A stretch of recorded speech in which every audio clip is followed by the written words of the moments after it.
ബീഹാറിൽ ബി.ജെ.പി. നേതാവിനെ വെടിവെച്ച് കൊന്നു. കിസാൻ മോർച്ച നേതാവ് സുരേന്ദ്ര കെവാഡാണ് കൊല്ലപ്പെട്ടത്. പ്രതികൾക്കായി അന്വേഷണം ആരംഭിച്ചു. തൗഫീഖ് അസ്ലം ചേരുന്നു. തൗഫീഖ്, അടുത്ത ദിവസങ്ങളിൽ മൂന്നാമത്തെ കൊലയാണെന്ന് മനസ്സിലാക്കുന്നു. എന്താണ് സംഭവിച്ചത്?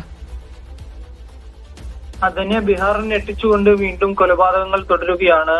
ഇപ്പോൾ ഒരു ബി ജെ പി നേതാവ് കൂടിയാണ് കൊല്ലപ്പെട്ടിരിക്കുന്നത്. ബി.ജെ.പിയുടെ കിസാൻ മോർച്ച നേതാവ് സുരേന്ദ്ര കെവാഡിയാണ് മരിച്ചിരിക്കുന്നതായിട്ട് ഇപ്പോൾ പോലീസ് അറിയിച്ചിരിക്കുന്നത്. പാട്നയിൽ അദ്ദേഹത്തെ വീടിനോട് ചേർന്ന ഒരു പാടത്തായിരുന്നു ഇദ്ദേഹത്തിന്റെ മൃതദേഹം കണ്ടെത്തിയത്. പോലീസ് ഇപ്പോൾ അന്വേഷണം ആരംഭിച്ചിട്ടുണ്ട്. എന്താണ് ഈ കൊലപാതകത്തിന്റെ കാരണമെന്ന് ഇപ്പോൾ പോലീസ് വ്യക്തമാക്കിയിട്ടില്ല. പ്രദേശത്തെ CCTV ദൃശ്യങ്ങൾ ഉൾപ്പെടെ പോലീസ് ശേഖരിച്ചിട്ടുണ്ട്. ഇതിൽ നിന്നും പ്രതികളെ കണ്ടെത്താൻ സാധിക്കുമെന്നാണ് പോലീസ് ഇപ്പോൾ മനസ്സിലാക്കുന്നത്. ഇദ്ദേഹത്തെ കണ്ടെത്തിയ സമയത്ത് ജീവൻ ഉണ്ടായിരുന്നില്ല എന്നാണ് പ്രാഥമികമായി പോലീസ് ഇപ്പോൾ നൽകുന്ന വിവരം. ആശുപത്രിയിൽ എത്തിച്ചിരുന്നു, എന്നിട്ടും ഇദ്ദേഹത്തിന്റെ ജീവൻ രക്ഷിക്കാനായിട്ട് സാധിച്ചിരുന്നില്ല. എന്തായാലും വലിയ പ്രതിഷേധം ഇതുമായി ബന്ധപ്പെട്ട് ബി.ജെ.പിയുടെ ഭാഗത്തുനിന്നുകൊണ്ട് ബീഹാറിൽ ഉയർന്നിട്ടുണ്ട്. ബീഹാറിൽ തെരഞ്ഞെടുപ്പ് അടുത്തിരിക്കെയാണ് ഇത്തരത്തിൽ നിരന്തരമായിട്ടുള്ള കൊലപാതകങ്ങൾ ബീഹാറിൽ റിപ്പോർട്ട് ചെയ്യുന്നത്.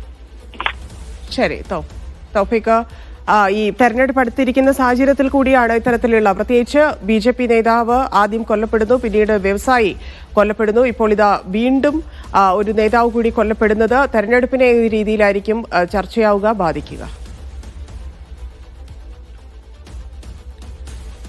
തെരഞ്ഞെടുപ്പ് അടുത്തിരിക്കെയാണ് ഇത്തരത്തിൽ ഈ കൊലപാതകങ്ങൾ റിപ്പോർട്ട് ചെയ്യുന്നത്.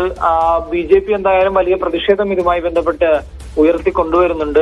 നേരത്തെ ഒരു ബി.ജെ.പി. നേതാവും ബിസിനസ്സുകാരനുമായ ഒരാളായിരുന്നു കഴിഞ്ഞ ആഴ്ച കൊല്ലപ്പെട്ടത്. അതിന് പിന്നാലെയാണ് ഇപ്പോൾ ഈ സുരേന്ദ്ര കൊല്ലപ്പെടുന്നത്. അതുകൊണ്ട് തന്നെ ബി.ജെ.പി. ഇതുമായി ബന്ധപ്പെട്ട് വലിയ ആശങ്ക രേഖപ്പെടുത്തിയിട്ടുണ്ട്. നിരന്തരമായി ഇത്തരത്തിൽ ബി.ജെ.പി. നേതാക്കളെയും അതോടൊപ്പം തന്നെ പ്രവർത്തകരെയും എല്ലാം ലക്ഷ്യം വെച്ചുള്ള ഒരു കൊലപാതകമാണ് നടന്നുകൊണ്ടിരിക്കുന്നത്. അതുകൊണ്ട് ഇതിനെതിരെ ശക്തമായിട്ടുള്ള നടപടി വേണമെന്നാണ് ഇപ്പോൾ കേന്ദ്ര സർക്കാരിനോടക്കം ആവശ്യപ്പെടുകയും ചെയ്തിട്ടുണ്ട്. എന്തായാലും ഇതുമായി ബന്ധപ്പെട്ട അന്വേഷണം തുടരുന്നതായിട്ടാണ് ഇപ്പോൾ പോലീസ് അറിയിച്ചിരിക്കുന്നത്. പോലീസ് നിരവധി ആളുകളെ ഈ കഴിഞ്ഞ ദിവസം നടന്ന കൊലപാതകങ്ങളും ഒക്കെയായി ബന്ധപ്പെട്ട് ചോദ്യം ചെയ്തു വരുന്നുണ്ട്. എന്നാൽ ഇന്നലെ നടന്ന കൊലപാതകത്തിൽ ആരാണ് യഥാർത്ഥ പ്രതികൾ എന്ന് പോലീസിന് കണ്ടെത്താനായിട്ടില്ല. അതിനിപ്പോൾ CCTV ദൃശ്യങ്ങൾ ഉൾപ്പെടെ പരിശോധിച്ചതിന് ശേഷമായിരിക്കും അത്തരമൊരു കൃത്യമായിട്ട് ആരാണ് ഇതിന്റെ കൊലപാതകി എന്ന കാര്യത്തിൽ ഒരു അന്തിമ തീരുമാനത്തിലേക്ക് എത്താൻ സാധിക്കും.